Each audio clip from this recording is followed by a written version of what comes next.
பொருளுக்கு அலைந்திடும் பொருளற்ற வாழ்க்கையும் துரத்துதே.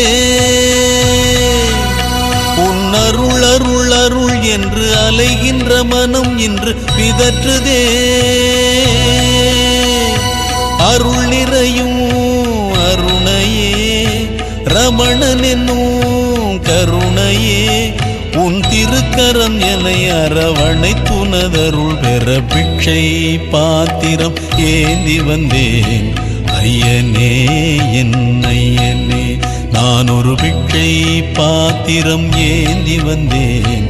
ஐயனே என் ஐயனே, பிண்டம் என்னும் எலும்பொடு சதை நரம்புதிரமும் அடங்கிய உடம்பு எனும் பிக்ஷை பாத்திரம் ஏந்தி வந்தேன்.